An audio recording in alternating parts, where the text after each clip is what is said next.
אמנון אברמוביץ'. שלום סגי בשן. שלום הרלי. סגי, בוא תנסה לשחזר את רגעי האימה כשאתה יושב בתוך הנגמש בלב התופת של זיתון, כשאתם מבינים שהנגמש שלפניכם נעלם. שמע, זה היה רגעים של קור רוח מדהים, באמת, של חבורה צעירה של אנשים שרואה מול העיניים שלה את החברים שלהם שבעצם התפזרו לכל עבר, והם מחלקים פקודות קרות, הם עולים, הם נלחמים, הכל תחת אש, והם אוספים את החברים שלהם. בואו נראה את הכתבה שעשינו איתם השבוע.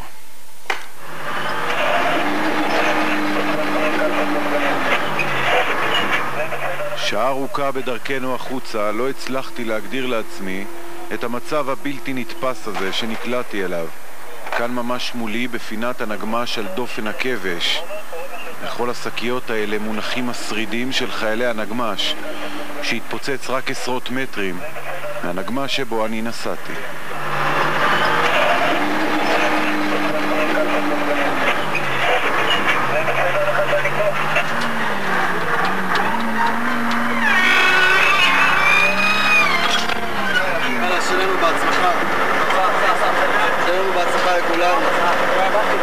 שלום ונחזור בשלום, בעזרת השם.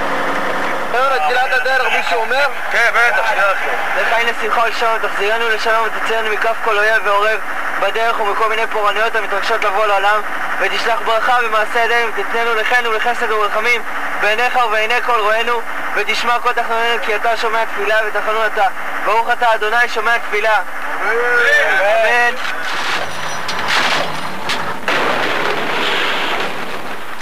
המטען הזה הופעל כנגד השיירה שלנו כבר בתחילת המבצע, למרות זאת הרגשתי בטוח. אני מכיר את המצבים האלה מלבנון ומשירות המילואים, אבל למה שיקרה בהמשך, לזה כבר לא הייתי מוכן. באזור המזרחי לך, באזור שין, 38, זיהוי שניות כאן 2. תצפיות מזהות שני מחבלים שמכוונים טיל אל עבר הנגמש שלנו. בנה זיהה חוליה שמכוונת אלינו טיל RPG, הוא ירה על החוליה והם הספיקו לשגר את ה-RPG שהכתיר בנו במעט. נורא עלינו טיל עכשיו. כן. זה דף, יש ספס. מה קורה? תספר לי מה קורה. מה קורה? מה קורה? כן. בינתיים יש 3 מחבלים הרוגים. בנגמש אחר נוסע רוני מרדכי, הצלם שלי, הוא מלווה את פלוגת ההנדסה של גבעתי. בנגמש מצטופפים 11 לוחמים וכלב, סביבם עשרות קילוגרמים של חומר נפץ, הם בדרך לפוצץ מחרטה לייצור טילים ופצצות. כל האקשן הזה שכולם מתלהבים להיכנס, ווואלה ויש רעל, ושמחים וצחוקים וזה, אז אם יקרה משהו, אז מה קורה? איך מתמודדים עם זה? חושבים על זה? גם חושבים על זה, כן. מה? לא יודע, מה נגיד? כולם שמחים ומצב רוח טוב והכל. אם יקרה משהו, אז לא יהיה ככה שמח.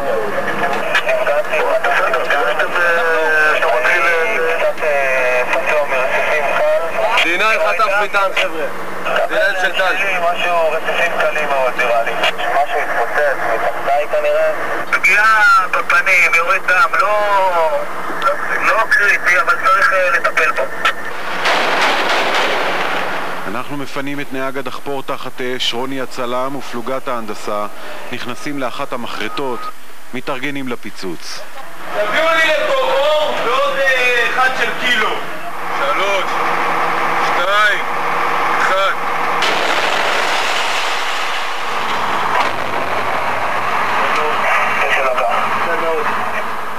שש מחרטות פוצצו, השחר מפציע. סגן אלוף עופר וינטר, מפקד הגדוד שבנגמש שלו אני נוסע, נותן את הפקודה להתארגן ליציאה. תהיו ערוך ליציאה משם החוצה, תראה שאתה יוצא החוצה לטנצ'ר ומאבטח את עצמך כמו שצריך עד כאן. יש תחושה שעוד מעט יוצאים החוצה. אני מנצל את הזמן לצילומי האווירה. קצת גלים ברחוב, תמונות מנהיגים, וגם מנסה ולא מצליח לצלם את הירי והמטענים שמתפוצצים מסביבנו כל הזמן.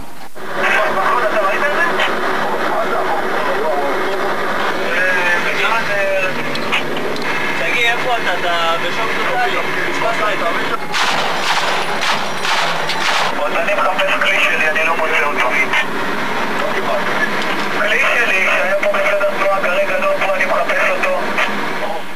הנגמש הזה שנפגע ממטען גדול שהופעל מתוך הבניין הסמוך ויצא מכלל פעולה, כל הלוחמים בריאים ושלמים. בנקודת הזמן הזו כולם מסביבי מקווים שהנגמש שנעלם פשוט טעה באחת הסמטאות. אבל התמונה הזאת של מנוע הנגמש שנעלם במרכז הכביש, עשרות מטרים ממוקד הפיצוץ, לא מותירה ספק בליבו של אף אחד. חסר לי נגמש ויש פה חלקים.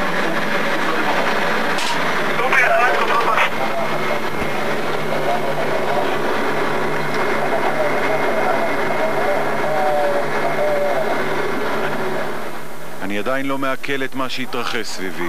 הנגמש נמחק ועמו 6 הלוחמים. אני מסתכל על עופר ולא מבין מאיפה יש לו את קור הרוח לתפקד במצב החדש. מצב שבו כל פלסטיני משתוקק להניח ידו על שריד מגופתו של חייל ישראלי.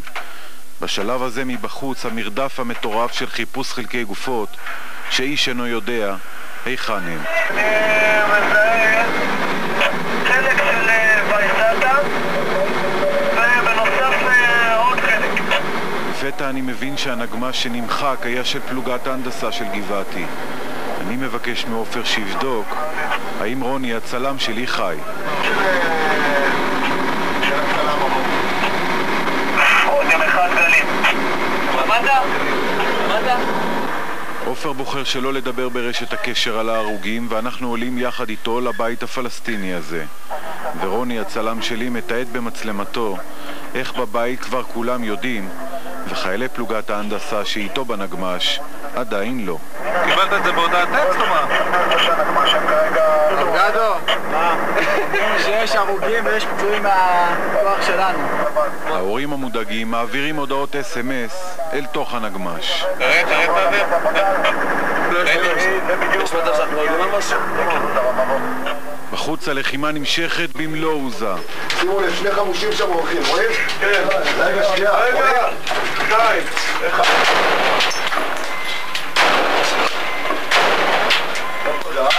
ברגע נדיר של קליטה במכשיר אמירס גם אני מצליח לבקש ממיכה, צלם אחר שעובד איתי ונמצא בארץ, להודיע לאשתי שלא תדאג שהכל בסדר, ומיכה מרגיע אותי.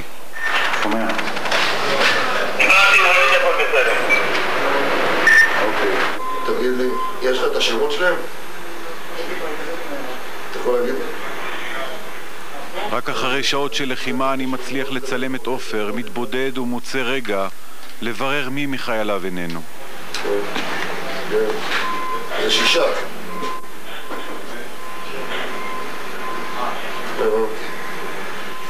תשמע, השטח, אני אומר לך, לא נשאר מהנגמש כלום. אחרי ההפסקה, למה